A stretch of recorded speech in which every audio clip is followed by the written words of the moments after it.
ఈ రీల్స్ పిచ్చి పాడుగాను ఏమిటికి ఇట్లా చేస్తున్నారో ఏం పాడో తెలియదు కానీ రీల్స్ కోసానికి పానాలకు తెగించి మరి వీడియోలు చేస్తున్నారు కొందరు.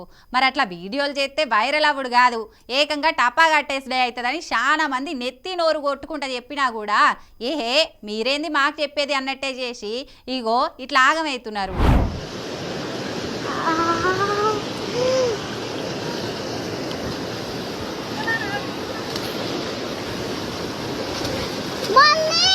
అయ్యో కొట్టుకోబోతున్నది కదా ఈ చెల్లె, పాపం వరద గట్టిగానే ఉంటదని అనుకోనట్టున్నది. కొంచెం లోపెట్కి వంగనే అటే మునిగిపోయింది. ఉత్తర కాశీలున్న మణికర్ణిక ఘాట్ దగ్గర జరిగింది ఇది. ఈ చెల్లె రీల్స్ కోసానికి గంగా నదిలో దిగి వైరల్ అయ్యే వీడియో తీద్దామని అనుకుంటే ఇప్పుడు ఆమె గురించి గిట్ల చెప్పుకునేటట్టయింది. గందుకే పెద్దలు చెప్పేది, ఈ మాయదారి రీల్స్ పిచ్ల పడి ఇట్లా లేని కథలు పడి మీరు ఆగమయ్యి మీ అయ్య వలన ఆగం చేయకూరని. అయినా కూడా ఇనకుంటా ఇట్లా లేని పిచ్చి కథలు పడి పరేషాన్ల పడుతున్నారు కొందరు. గీ ముచ్చటిట్లు ఇది చూడురి.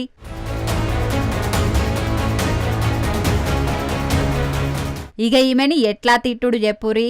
మరి ఈమె హుసేన్ బోల్ట్కు షెల్లెన్ అనుకున్నదో ఏం పాడో తెలియదు గాని ఏకంగా నడుస్తున్న రైలుతోన పోటీ పడి మరి ఉరుకుతున్నది.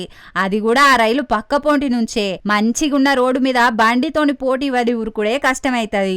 అసొంటిది కంకర రౌతులున్న రైల్వే ట్రాక్ పోంటూ ఉరుకుతే ఎంత పరేషాన్ ఉంటది చెప్పురి. ఒక్క రౌతు కాలుకు తగిలి కాలు బెనికిందనుకో బిడ్డ కోలుకునేటందుకు కొన్ని నెలలు పడుతుంది. మరిది ఏం సంబురమో ఏం పాడో. గంతగానం ఉరకబుద్ధి అయితే ఏ ఒలింపిక్స్ కో పోయి ఉరికితే మన దేశానికి ఓ పథకం అవ్వచ్చు కదా అని కామెంట్లు పెడుతున్నారు ఈ వీడియో చూసిన నెటిజన్లు. ఇలే కాదు, ఇట్లా ఒకల్ని చూసి ఒకళ్ళు ఈ నడుమ చాలా మంది పిచ్చి రీల్స్ చేసి పరేషాన్లు పడుతున్నారు. జర అసంటోళ్ళు ఇప్పటికైనా కొంచెం జాగ్రత్తగా మెదులుర్రి. ఏమంటున్నాం, సరేనా?